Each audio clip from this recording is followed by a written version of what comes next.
Hey, everybody. I'm Britt Harrison. I'm the executive director for the North America Beauty Pageant. Every Tuesday, we host Tiara Tuesday. We bring on guests from all over the pageant community, and we don't just specify in our own pageant system because we are a pageant community and we love everybody out there. We have two great guests for you today. Our very first guest is Kristi. She is Ms. Oklahoma Classic Universe. And I'd like to bring Ms. Kristi on as a guest today. She's our first guest talking to us. Hi, Kristi. How are Hello. you? I am wonderful. Thank you for having me. No problem. So we have been Facebook friends for many, many years. It looks like we just had this conversation. It's been at It's least we know 10 years, right? at least 10 years, probably more, but Yeah. at least 10. But we've never met in person. We've just always been Facebook friends. So following each other's journeys. And so I thought that today was a great day to talk about our platforms and things that are important to us in the pageant industry. So tell us a little bit about you, yourself, and your title first off. Okay. Well, I am a mother of six, a grandmother of getting ready to be seven. So that's super exciting. My youngest daughter just had twins about 4 weeks ago, and my oldest daughter's getting ready to have our first granddaughter. So that's really exciting. Oh my God. I have two boys still at home. And I just moved to Oklahoma from Nebraska about a year and a half ago. So, new life for us. And I'll be competing this summer for the first time as a Ms. and not a Mrs. So that's a little new realm for me, but I'm super excited to get back on the stage. I took a little time off to get reacclimated. And as you know, one of my children, my oldest son, passed away in 2019. And so my whole heart has been given back to um, drug overdose, fentanyl awareness, making sure that Narcan is free in all of our communities and in all of the places that it needs to be, in honor of him and in his memory. And another exciting thing is I just published my very first book, and that came out in April, the end of April, and it's doing amazing. And I'm so excited. It's something I've wanted to do for the last 6 years, and it's just taken the right time in order for me to do that. And it really gives people that know me a little bit more in depth of where I came from and how I grew up and why this advocacy is so important to me, because it lets them see Zach from a whole nother perspective, not just my child that was an addict. So, Well, that's good. Yes, we show the picture of your book. So tell us where people can get your book at. What outlet? it's available on Amazon. It's on Kindle, and I have a paperback and a hardback, or they can just message me or find me, message me. I have them here, and I can ship them. I can sign them for them and give them a signed copy. So either way, but yeah, it's out on Amazon, and hopefully in the next few weeks it'll be at Barnes and Noble. That's a work in progress. So Oh, super good. excited. That's exciting. Good Yeah, for you. yeah. So tell us a little bit more about the pageant that you're going to go compete in. So it is, I'm sorry, So it's Miss Classic Universe. It's classic. a 30 and over only pageant. So she has married and Ms. and then a contemporary woman division. So she has 4 different divisions. And it's the first time I've ever competed as a Miss. So that's kind of exciting. A little bit nerve wracking, I'm not going to lie. I'm really used to competing as a Mrs. But it's in Vegas in July. And Linda Samuels is the director, and wonderful, wonderful lady. Yep. Just she's captured my heart. I've known her for a very long time, and she's always like, "Kristi, you need to come and compete for me." And I'm like, "Someday, someday." And this is the someday, I guess. So, yeah. So I'm excited.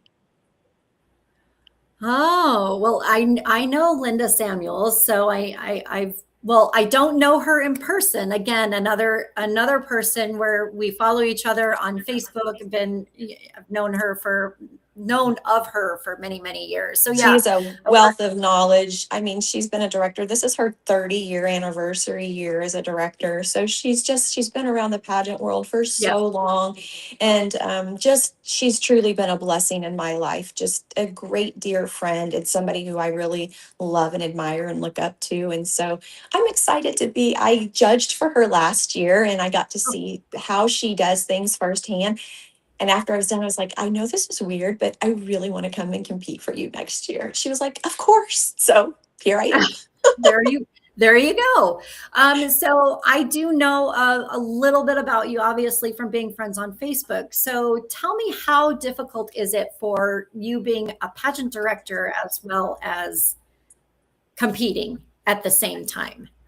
So, that kind of came about. I directed years and years ago in the 90s. I had a pageant system and it was fun. I enjoyed it. I traveled all over doing state pageants back when you had to go to the state to have states and put on a big nationals every year. And Mhm. I kind of got talked into competing when I was 41 by my daughter, who also competed in pageants. And I did it and I got first runner up and I was super excited. I was like, oh, I'm not going out like that. I'm going to compete again. So kind of got the pageant bug, so they say. And I feel like I've been very successful in the pageant world. I have done very well and very blessed for that.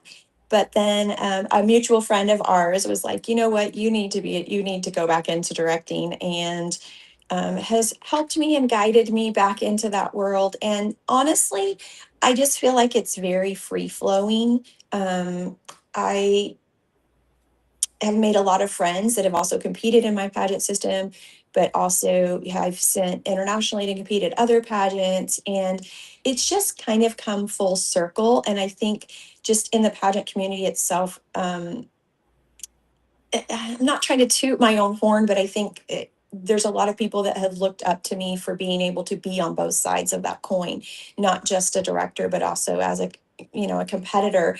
But I also know, as being a competitor, what I want to put into my own pageant system as a director, the Yeah. expectations and what I know I look for in a pageant. So I think I put a lot of pressure on myself too at times. Um, to live up to that hype, so to speak, I guess.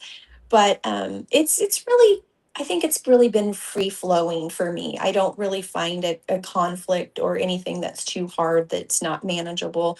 I just remember when I'm a competitor, I have to stay in competition mode. I'm not a director, even if I see things that maybe I don't agree with or ways things are being done, I'm like, I'm not director. I'm here to compete. So I just have to remind myself of that a lot. Right, right.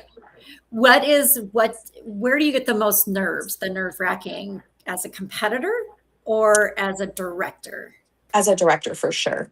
Yeah, Definitely on the director stage, because I'm a perfectionist and I want everybody to have such a wonderful experience, and an yeah, experience that I've had. I think that for me going into it, that I've had such great experiences that I want other people to have those same great experiences. And so I put a lot of pressure on myself for perfection. And it's not always perfect, as you know. yeah. There's always a hiccup, something always goes wrong, whether it's tech or behind the scenes or somebody's shoe breaks or, something happens. You have a girl pass out on the stage during crowning, which we've had happen. Something always happens, and you just have to be able to go with that flow. So definitely, I am most nervous on the director stage, but I love it. I Yeah. truly do have a passion for it, and I do love it. I love giving those experiences to women. Yeah, I do too, and I think I tell them every single year, I think I'm more nervous than you guys are, because I'm nervous about something going wrong, or, planning, not always worrying about something going wrong, but planning plan A, plan B, plan C. If Yes, anything does happen to go wrong, you have to be thinking about everything going on at yes, one time. So yes. tell me a little bit about Glamour Girl Boutique. So I opened in 2022, 21, summer of 21. and in Omaha, Nebraska. And like I said earlier, I moved to Oklahoma. So currently, the store is actually out of my house upstairs. I haven't quite found that perfect spot yet that I want to reopen. And when I do reopen, I'm going to revamp it a little bit. But I love the pageant world and I love making people feel beautiful. And so getting to have girls come in and try stuff on and find that perfect gown or that perfect date night outfit, boutique clothing or whatever it may be, it's really rewarding. It's instant gratification that, you've made somebody's day. And I love that aspect of it. So I think I will probably always be in that industry in some aspect, whether it's a full-fledged brick and mortar or it's an online boutique. I think it's something that I'll always do just because I really do enjoy it. I enjoy Yeah. putting those outfits together for people and making them feel beautiful and special. What is your sense? You've been a vendor, right, with the boutique. So technically you could be a vendor. So what do you take away from having all three ends of the spectrum, like being a vendor, being a pageant director, being a contestant? What is the biggest thing that you've learned by being all three? Oh, it's a juggling act, but it's also very rewarding. I think I work best under pressure. So I think always trying to strategically figure out the fix to whatever the problem may be is probably the biggest reward for me. But I don't know that it's a challenge. I guess if I have to say is I have to pick and choose because between going to market and going to compete and putting on a pageant, there's a lot of time involved in all of those aspects. So you have to be able to balance all of that. That's probably the biggest struggle for me as far as doing all three. But I love all three just equally. So I Yeah. don't know if I was going to get rid of one. I mean, I am saying this, I'm retiring my heels after this pageant. This is my really last one. Um, I've just been so fortunate to travel all over the world and compete. And I just really want to focus on a store and the directorship part of it. So this really is going to be it for me. But it doesn't mean I'm not going to go and support my friends and my girls and be there behind the scenes and help other people. So I'll still do that. Right. Oh, well, happy retirement. We'll see how long that lasts, Kristi. I know everybody laughs and says that to me, but Yes, because you saw me laugh when you said it. Is everybody says, "Oh, I'm going to retire. I'm never going to compete again," but you end up competing again. So, well, not you, but most pageant contestants end up yeah, competing yeah. again. It's a lot of work. It's a lot of prep. I'm getting older. I think there's other things that I want to enjoy too now. So, Yeah. What is you're starting your, well, I don't know how far in your advocacy you've come with, making speeches about making Narcan available. So tell me about the path to that, about starting, to make your advocacy known through your either local, state, or, regional or national events. What have been the things that you've been trying to establish? well, that kind of came about very organically, as you know. And Mhm. for me, I knew after losing my son that there needed to be more. And the more that I started speaking out about his addiction and him dying from fentanyl poisoning, the more parents I started to meet that were in like situations. I became a partner with the DEA, and I've been really fortunate that that's a real scary topic to talk about because there's a real stigma that goes with that as being the parent of somebody who died of an overdose. You get Right. looked upon, judged upon. It's just that stereotypical, oh my gosh, what kind of parent must she have been for her son, to do drugs or whatever. But the fact of the matter is the more that we talk about it, the more people we realize are affected by it. And I have been very fortunate to speak on a lot of different levels, whether it be government level, official levels, or through family summits with all kinds of, local police department, federal police, whether it's news segments. It's really been eye opening for me, and I think the best part of all of it is there isn't a week that goes by that somebody doesn't reach out to me and say, we've read your story. We saw you on the news. We have a friend who told us we should talk to you. And this isn't just parents. This is people that's in full-fledged addiction that have reached out. Do you know how I can get help? Do you know where I can get help? And Good. so for me, that's a step in the right direction, making an impact on somebody else. And even if it was only one person, everything that I've done is worth it. But it's been tens, 20s, 30s people, lots of people. Good. Um, so I just feel like I know in my heart that it's what I'm supposed to be doing. It's what I'm supposed to be talking about. And, before I lost my son, I didn't know what Narcan was. I didn't know what it was for or how to use it or why I needed it. And now I'm like, if I'd only known, if my mom had had it when she found him, maybe she could have saved him. Maybe not. We don't know. Right. But if it can save another family from going through what I had to go through, then it's worth talking about.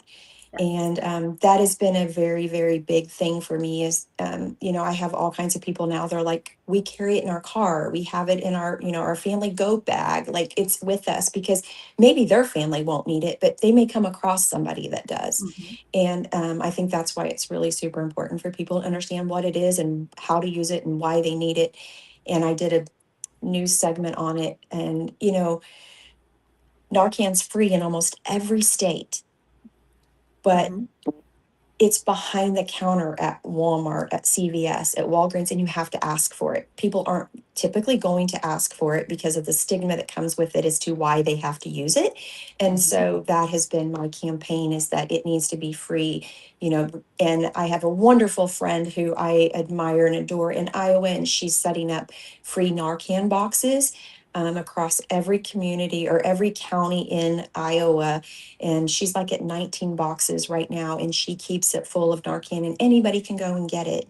And I just think that needs to be readily available everywhere. Yeah, I do too. I think a great idea could be to have a vial of Narcan where AEDs are.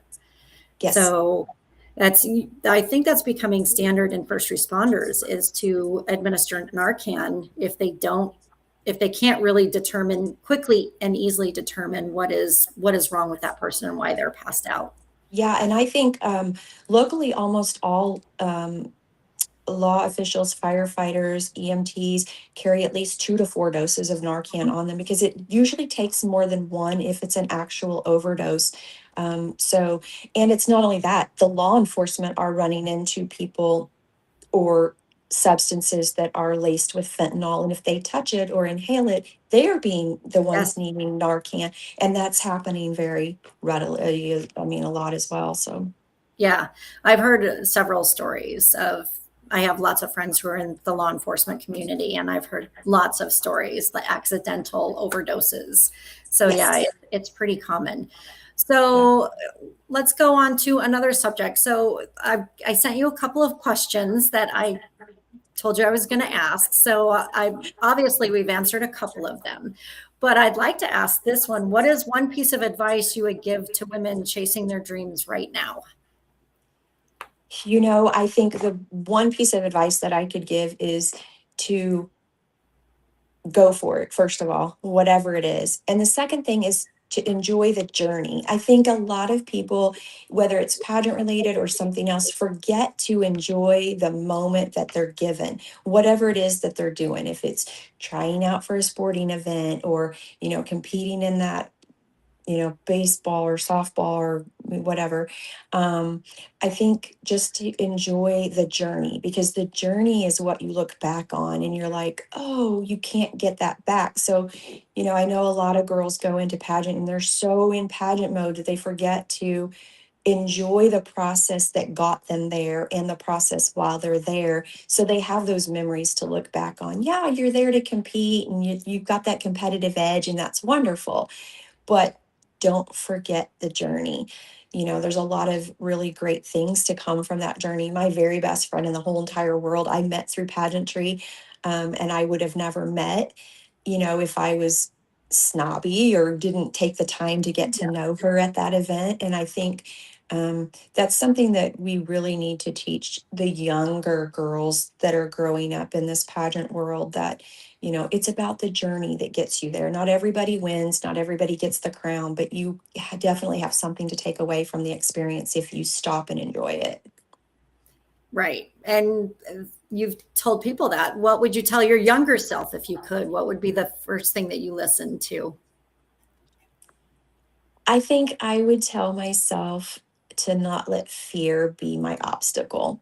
I think there's a lot of times in my life where there's things that I wanted to do or things that I wanted to try that maybe I let fear um, guide me, or the worry that, you know, that wasn't the right thing to do in somebody's eyes. But I think not to let fear be a factor would be I my think best our advice next to myself. guest has said something to that effect too. So that's kind of a great, that's a great piece of advice. And it's all circular with the both of you going to be speaking about that. So that's what I would tell my younger self too, is not to be fearful of anything, is just always go out and try it. And even now I'm in my 50s, you know, it's Me hard too. for me to, you know, it's easy to be fearful of something and not wanting to try it. People think I'm a flight attendant. Well, everybody knows I'm a flight attendant. Well, if you don't know, I'm a flight attendant, but I'm afraid of heights. And people go, how can you be a flight attendant and be afraid of heights? Well, it's obviously something different, but I try to push myself through that fear each time. My boyfriend laughs at me when we go up on high things, but I try to push through that. So you're always constantly learning, and I hope that we never stop learning, and I hope that everybody has that same opinion. I Do you agree. believe it's ever too late to follow your dreams? Absolutely. Age is just a number. I don't think you can, I don't think there's anything you can't do if you're set your mind to it and it's truly in your heart is something you want to do.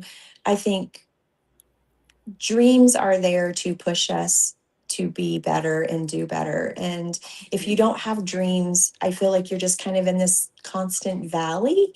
And why wouldn't you want to go after your dreams? I mean, Right. it doesn't make any sense to me, you know, and your dreams might not align with somebody else's dreams, and that's okay. But as far as a personal goal, why, you know, if you wanted to hike that mountain, why not give it a try? Take somebody with you, but give it a try, you know? What Right. happens if you come back down because you don't make it? It's okay. Like, but Yep. at least you tried.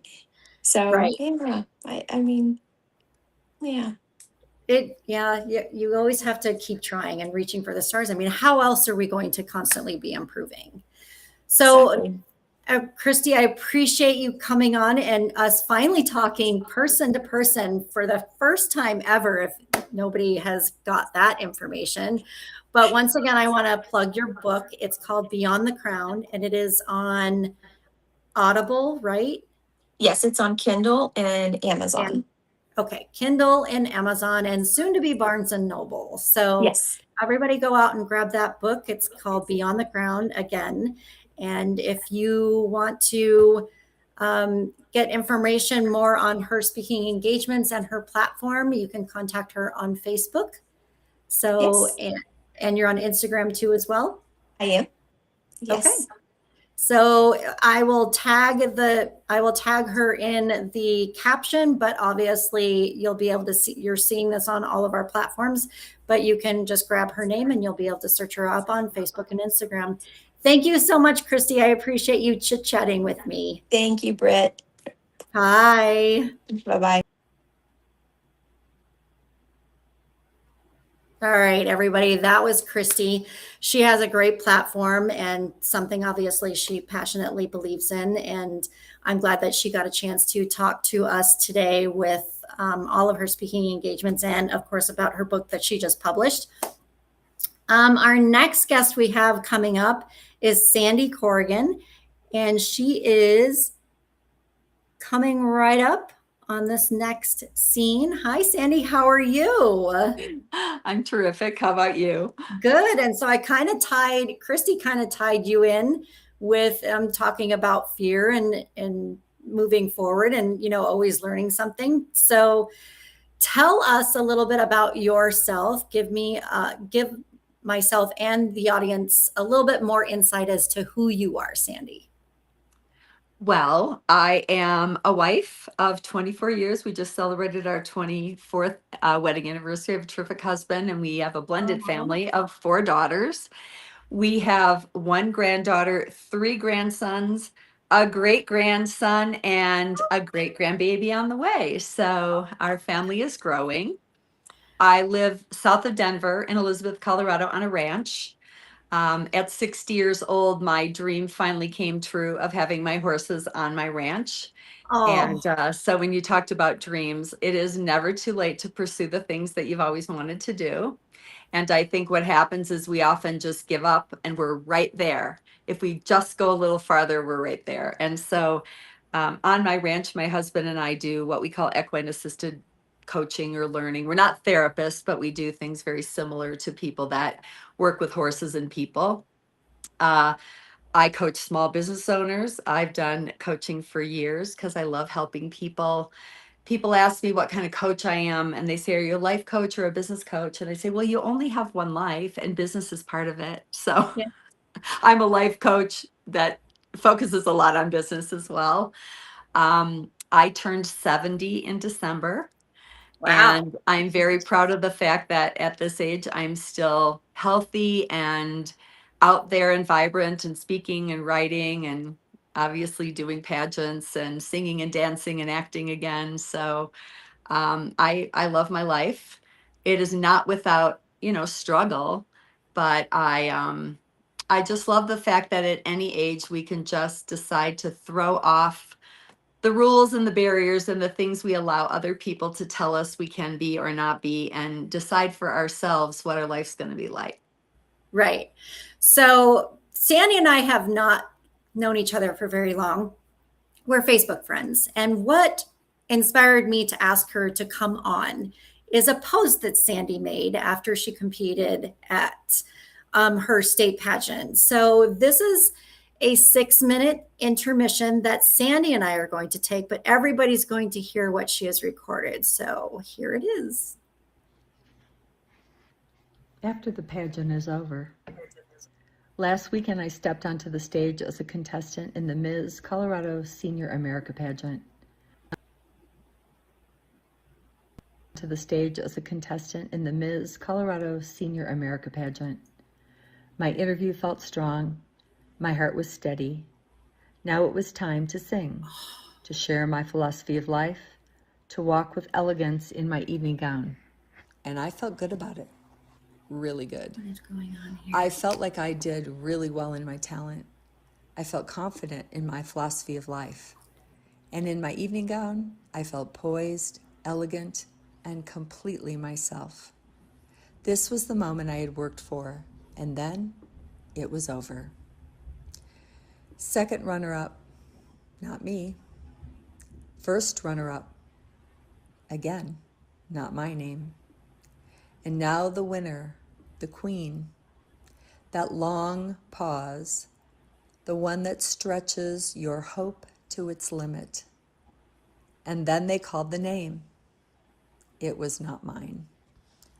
I did not place. I did not even place. To say I was disappointed doesn't even come close.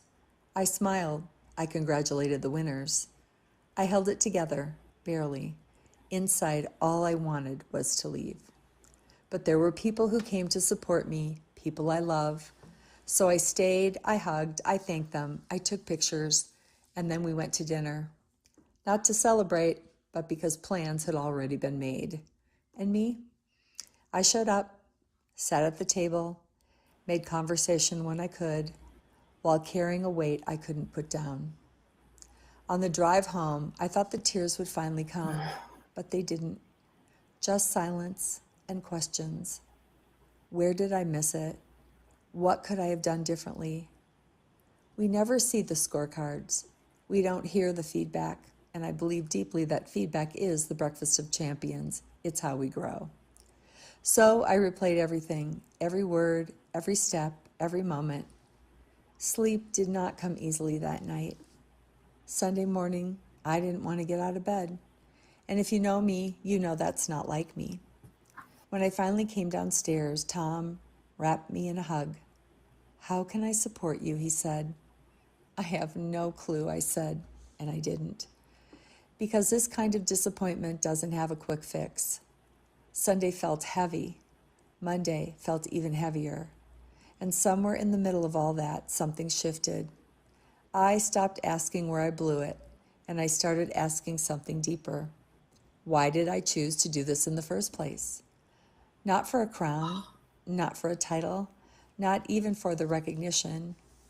I chose this because I wanted to grow, because I wanted to stretch beyond what was comfortable, because I wanted to use my voice and my story to impact others. And none of that was taken away from me. What is going on? Not by 5 judges, not by one night, not by one outcome. Tuesday brought a little light, encouraging calls, texts, people reminding me who I am. And today I woke up lighter, not because I have answers. I don't. I may never know why I wasn't chosen, but I do know this. I did not lose what mattered most. I showed up. I grew. I became more than I was 6 weeks ago. And that matters. Yes, I've been encouraged to go to nationals and represent another state. Yes, I've been invited to compete again next year. But I've learned not to make big decisions in emotional moments. So for now, I will wait. I will pray, and I will listen. You might be wondering why I'm sharing this, because this is the part we don't post. We share the wins, the crowns, the highlight reels, but not the disappointment, not the questions, not the quiet wrestling of the heart. This time feels different. This time I felt compelled to tell the truth, because maybe someone needs to hear it so they don't feel alone, so they don't believe the lie that they are a failure. I'm not asking for sympathy. I chose to step into the arena. I worked hard. So did every other woman on that stage. The judges made their decision. But here's what I know. We do not win by avoiding failure. We win by being willing to fail forward. And as much as I wish it weren't true, I have learned the most in the hurt, not in the happy. Maybe you're right there now. Something you didn't want to happen. Hear me. You are not alone. And this is still true.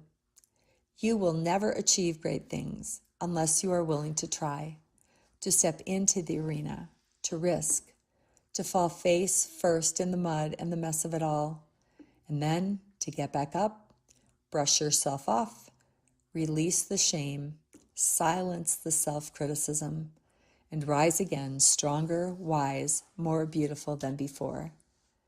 Because in the end, it is not the critic who counts, not the one who points out how the strong stumble. The credit belongs to the one who is actually in the arena, whose face is marred by dust and sweat and blood, who strives valiantly, who errs, who comes up short again and again, but who knows the great enthusiasms, the great devotions, who spends themselves in a worthy cause, and who, at the worst, if they fail, at least fail while daring greatly. Theodore Roosevelt. You will know only when you try.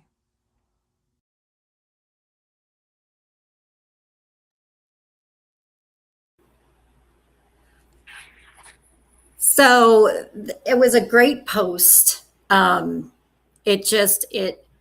a pageant competitor, I believe that you hit on every emotion that a pageant competitor deals with, especially up on that stage.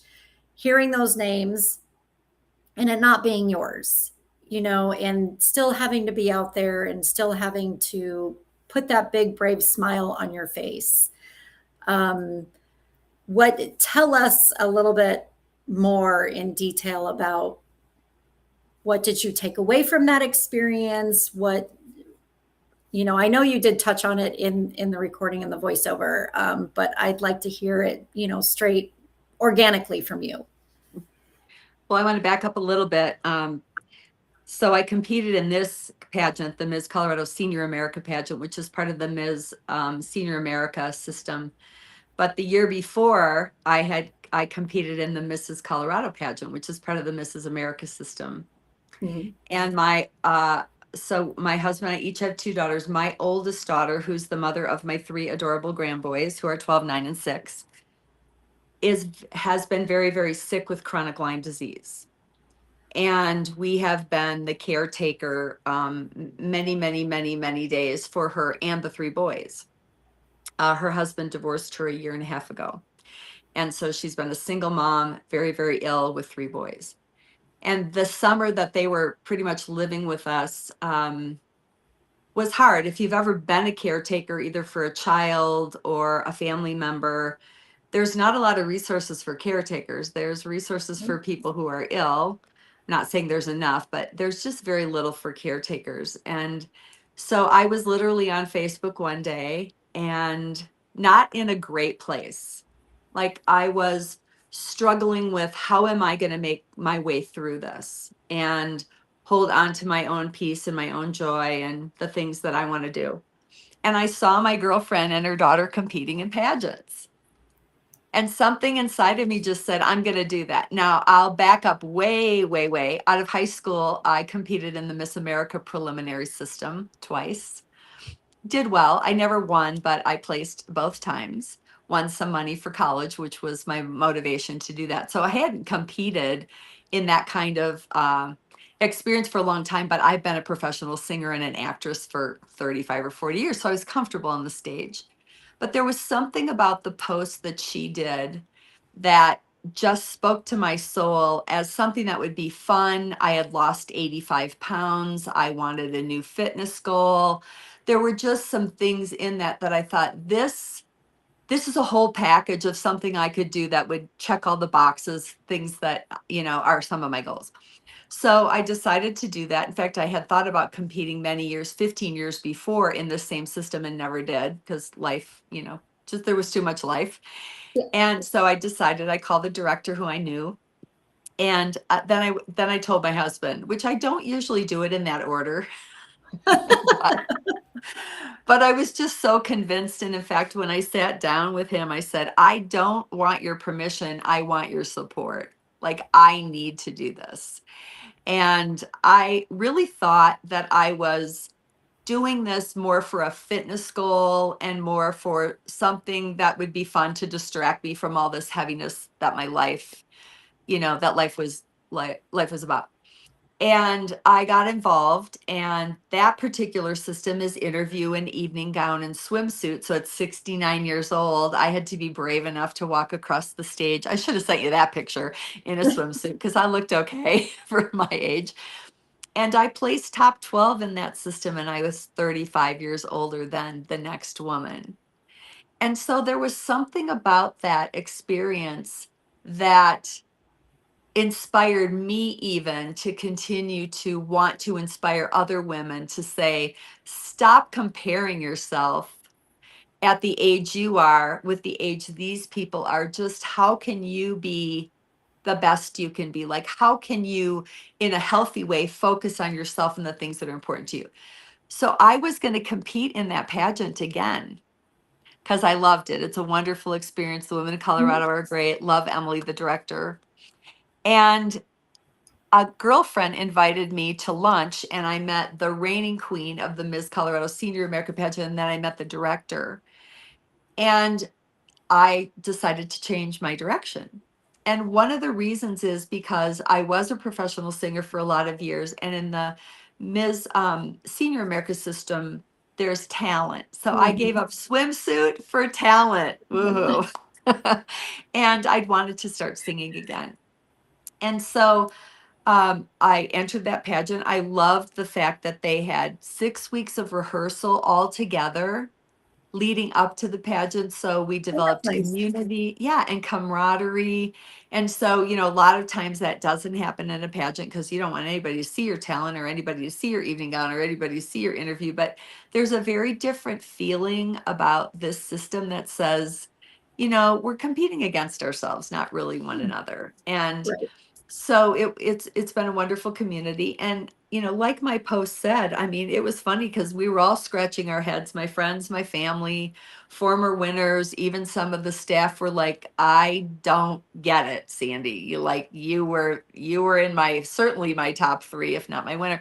But you have 5 judges that are making their subjective decisions. And the Mhm. next year you could have 5 judges that chose 3 different people. And it is really a subjective sport. And I think that I was very disappointed because I put my whole self into it. But anybody that is going to compete, that's going to put their whole selves into it, they're going to be disappointed. That is Of not a course. bad thing. Correct. Right. And so uh, the thing that I love that has emerged beyond this is this particular system has what they call the Cameo Club. So all the women who participated or won over the past umpteen years get together every month. There's a luncheon. We Oh, go and do talent showcases together. So I'm singing twice a week. Um, there's lots of activities together. And I was really looking for that community because I think that I was just talking with with a group of women last night. When my children were younger, I had friends with younger children. Then when my kids were in school, I had friends with kids in school, and on, or friends at work. And since I've gotten older and life has changed, I look around and I just don't have as many girlfriends. They've moved away, or some of them are not here. And so it's a chance to have those kind of relationships again. And I think pageantry in general, if it's a healthy system, like Kristi, I think said, her best friend she met through pageantry. And right. if women are out there listening, that is one of the best reasons to get involved in pageantry, because you make lifelong friends that have similar values, that are championing one another, that are all pursuing goals. And that in and of itself is really inspiring. So that's kind of my background from graduating from high school to now, Right. You competing in covered, pageants. Covered a lot of ground there. you covered a lot of ground. So tell me about the podcast, it's called The Love Well, right? By Doing It's Good. yeah, it's called Love Well by Doing Good. So one of the things in my business coaching is there's a book called Firms of Endearment, and the men that wrote this book studied the Fortune 500. And Jim Collins, of course, wrote the book Good to Great, which is about the best companies in the S&P 500. And then these men, out of those companies, looked at companies that had purpose as their number one value, not just profit. Mhm. They were companies that had more of a social consciousness purpose, which people are really looking for these days. And they found, as they tracked these companies over 15 years, they were also almost 1,100% more profitable than the companies that did not have a focus on purpose. Yeah. And so I decided I wanted to start perpetuating this idea in the world that your purpose really matters, and that if your purpose is the thing that drives you, the other things fall in place. And things like personal satisfaction and legacy and significance, making a mark in the world, all of those things are part of that. But for business owners, I think it's exciting. They don't believe me at first. They're like, yeah, that sounds really good, till they do it. And they're like, wow, we had our best month ever. Or people are choosing us because in our marketing, we're telling them, that we care about these things. And so it's exciting to see that people, in a little way or a big way, can make a difference. And so I challenge everybody on my podcast, whether you run an organization, or you're leading a family or some other aspect of your life, just get up every day and say, what does love well by doing good look like today? And look at your calendar and see what's on your calendar. And maybe you're going to the grocery store, or you're going to the gym, or you're driving in terrible traffic or something. But if you have that mindset, then you behave differently, which creates a Mhm. different experience for yourself and everybody else. So it's as simple as that. It's not easy, but it is simple. Yeah. No. Yeah. And so I interview people, business owners and other people who are doing those kind of things in the world, so that I can serve them by helping them get that message out there. Awesome. So where's the podcast at? Which platforms?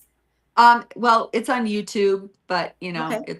you can find it everywhere. But YouTube is the easiest way to go for Level by Doing Good. And I've interviewed everybody from my dog trainer to a sleep doctor, to today I interviewed a friend who does divorce mediation. So there's a real big range of the kinds of people on there. So, and if people are out there and you're doing that and you want to be a guest, then let me know that too. Yeah. How can they contact you? So I'm on Facebook, my personal Facebook, Sandra Carol Corrigan, my LinkedIn and my Instagram and my TikTok. I think TikTok Sandy Corrigan and the rest are Sandra Corrigan. And that podcast picture that you showed with me in the white jacket and the podcast is, you're going to see that on most. So, because there's more Okay. than one Sandra Corrigan. So that's easy. I also have a website, sandycorrigan.com. So you Okay. can reach me there too. Okay, awesome. I will try to tag you guys, in both of you and Kristi, in there, so that way people can contact you if they're interested. So tell me a little bit more about the horses. That you said you don't do therapy. What exactly do you do with your horses? This is the hardest thing in the world to explain. I always say to people, you just have to come out and experience, but horses are creative. They're very intuitive and they have stayed alive for millions of years because they know how to all lead. There's no Mhm. one leader in a horse herd. Nope. They all lead in some way, shape, or form when things arise. Typically, a lead mare will find food and water, a stallion will protect the herd. But if at any given moment there's danger to the herd, the horse that sees that's going to alert the rest of the herd. Yeah. They live in community, right? So they can teach us about a different kind of leadership where mission is the boss, not a hierarchy. They can teach us about relationship. They can teach us about very direct and clear conversation. They have a really good, what I call BS meters, Yes. and they can really give us, I call it a 1,000 pounds of instant feedback when we're not authentic, because they're really drawn to authenticity.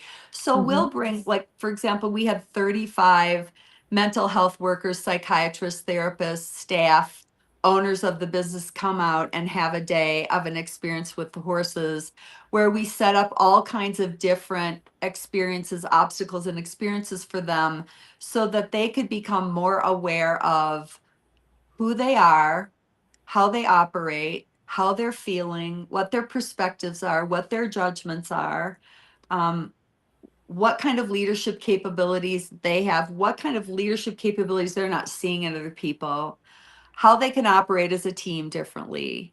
And I have to tell you that there's never one session that's the same as the next, because horses show up the way that we need them. My dog trainer says, Sandy, so I got a Belgian Malinois for my 70th birthday, which is the Ferrari with fur, which anybody that's had one of those dogs knows that I'm absolutely crazy to get one of those dogs. I love him. But he says, you get the dog you need, not the dog you want. And I think horses are like that too. You get the horse you need, not Yeah. necessarily the horse you want. And Yes. they're able to show up. I have two favorite stories. One is I did a women's group in my round pen for 18 months, and a friend of mine had lost 3 children, Oh two God. as young children from a congenital birth disease, and then her 18-year-old son in a drunk driving accident when he graduated from high school. And, Kristi was talking about losing one child. I can't imagine, let alone 3. And so Yeah. this particular day, and yet she's one of the most joyful people I've ever met. She just has a perspective of, you know, continuing on and inspiring others and not even letting that defeat her.